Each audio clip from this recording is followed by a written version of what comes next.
कर flash on कर।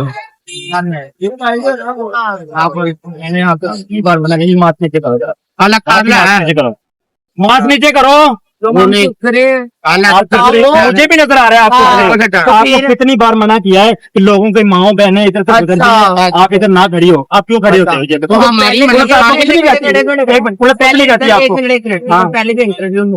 बड़े हुए हैं, बड़े आते हैं, इधर बड़े आते हैं। मुझे ये बताओ, मैं इज्जत के साथ जा रहा था, मैंने आपको तमीज के साथ कह के जा रहा हूँ कि लास्ट टाइम आप मुझे यहाँ पर नजर ना हो। तो आप पीछे से मुझे आवाजें देखे धमकी, इसका मतलब आपको पुलिस का डर नहीं है।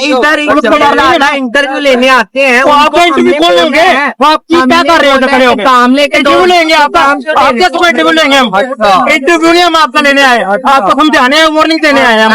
वार्निंग बड़े देना समझ आ गई कि नहीं? वो तमीज के साथ बात होती है। आपको वार्निंग दे के जा रहे हैं तो नेक्स्ट टाइम नहीं खड़े होना। आप मुझे पीछे से आवाजें दे रहे हैं, आपने बदतमीजी की है। इधर खड़ी होती है, तमीज होती है इंसान को, भी तमीज होती है। नहीं आगे कौन सारी भाग गई हैं, आप तो बदमाश बने हुए इधर के।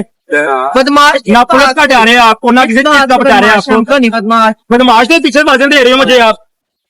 और नेक्स्ट टाइम बदतमीजी कोई ये ऐसे करने की आपको जरूरत नहीं है। समझ आ गई कि नहीं? ये आपका काम है, आप काम करो। हमें हटाना आता है, हम हटा लेंगे आपको। समझ आ गई कि नहीं? चल जाओ चले जाना, मैं तेरे को कुछ नहीं कहता। अल्लाह की कसम मैं तेरे को सारे बंदे सुनते पे नहीं, मैं तेरे को कुछ नहीं कहता। तेरे चेक कर मैंने वो मैंने उस दिन क्यों किया बनवा तू कसम खाला मैं छड़ देना तो मैंने नहीं किया। दादाजी कसम खा देना, मैं दादाजी कसम लेकर तुम इशारा भी किया, तू कसम खाला कि मैंने तेरे को कुछ किया। मैं तेरे गाली नहीं की थी और ना खुसरा हुआ या गाली नहीं की, खुसरा हुआ या कोई तेरा कोई तलब पक्की गल है। कसम खाला तुम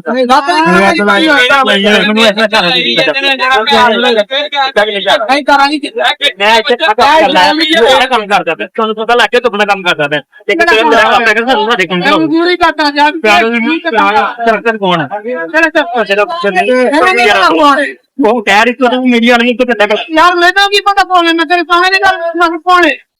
पीछे मैं उनको यही गल की कौन है? इन्ने बंदे खड़े हुए कौन है मीडिया वाला? इनू ही क्यों ने पूछा कि सबसे मीडिया वाला कौन है?